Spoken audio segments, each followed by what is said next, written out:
இன்றே டவுன்லோட் செய்து உங்கள் ஃபேவரட் ஷோக்களை என்ஜாய் பண்ணுங்க. எங்களுக்காக அக்காவை மன்னிச்சிருங்கம்மா.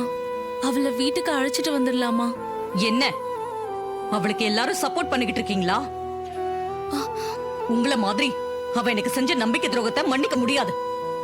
அவ எனக்கு மகளே இல்லைங்கிற முடிவுக்கு நான் வந்துட்டேன்.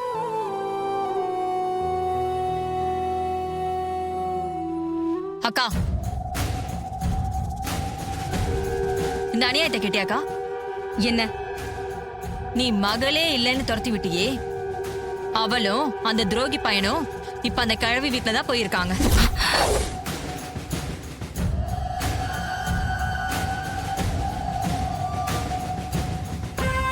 அந்த கிழவிதான் அடைக்கலம் கொடுத்து வச்சிருக்கா. நிஜமாதான் சொல்றியா?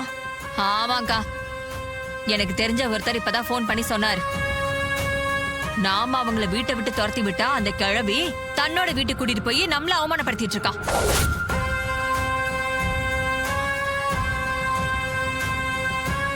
நமக்கு பிடிக்காததை செய்யறதே அந்த கிழவிக்கு வழக்கமா போச்சு. இப்படிதான் பாசாங்கிற பேர்ல உன் பொண்ணுங்க எல்லாரையும் உனக்கு எதிரா திருப்பி விட்டுருக்கா. சந்திரா, நீ எப்பவுமே இப்படி தூண்டி விடுற மாதிரி தான் பேசிட்டு இருப்பியா? ஏற்கனவே அவ கோவத்துல இருக்கா. எரியற நெருப்புல எண்ணெயை ஊத்துற மாதிரி பேசிட்டு இருக்க. இல்ல மாமா, எனக்கு தெரிஞ்ச விஷயத்த அக்கா கிட்ட சொன்னேன், அவ்வளவுதான்.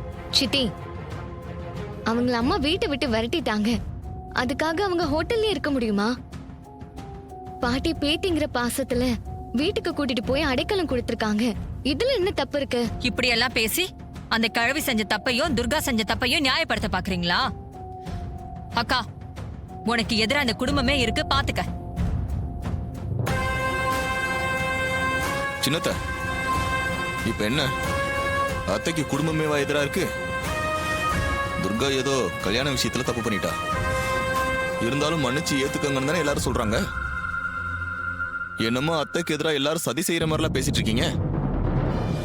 தயவு செய்து அத்தைக்கு தூபம் போடுறத முதல்ல நிறுத்துங்க பிளீஸ். போதும், எல்லாரும் பேசுறத நிறுத்துங்க. நான் அவளை தலை முழுகினதுதான். இனிமே அவளை இந்த வீட்டுல சேர்த்துக்கணுங்கிற பேச்சே இல்ல.